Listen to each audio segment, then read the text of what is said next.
My name is Lena, and I've got a big question for you. Is red meat harming your heart?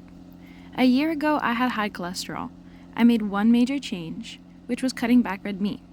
My numbers improved, and I felt a lot better. But I didn't want to rely on my own story, so I dug into the science behind it all. And what I found was eye-opening. Let's set the stage. Globally, red meat consumption has risen dramatically, especially in high-income countries. In the US, the average person eats about 100 pounds of red meat per year. At the same time, cardiovascular disease, or CVD, is the number one cause of death worldwide. It accounts for about 1 in every 3 deaths.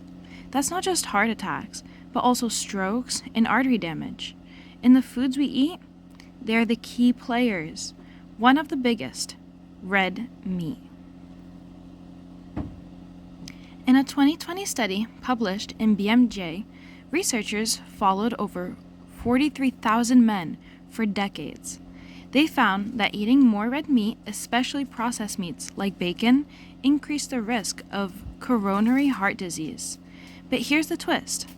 Replacing red meat with plant proteins like beans or nuts significantly lowered the risk.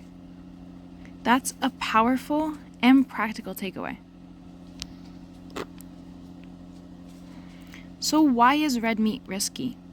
2 main ingredients: saturated fat and hemiiron. Saturated fat raises LDL cholesterol, the bad kind. Iron creates oxidative compounds that can trigger inflammation.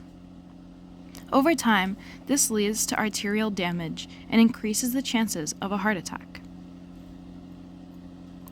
A separate study in JAMA Internal Medicine looked at over 29,000 U.S. adults over nearly 20 years.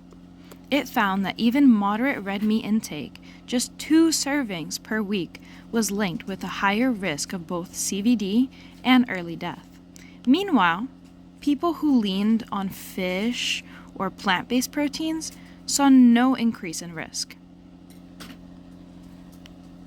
To get to the biology behind all this, researchers turned to the mice.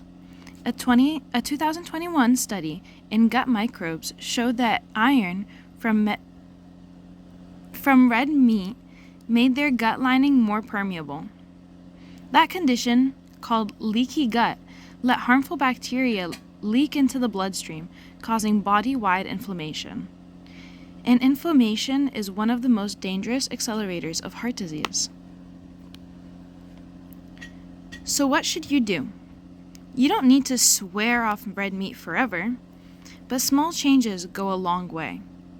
Try switching red meat for salmon, beans, tofu, or chickpeas a few days of the week. Even 2 meat-free days can make a measurable difference over time.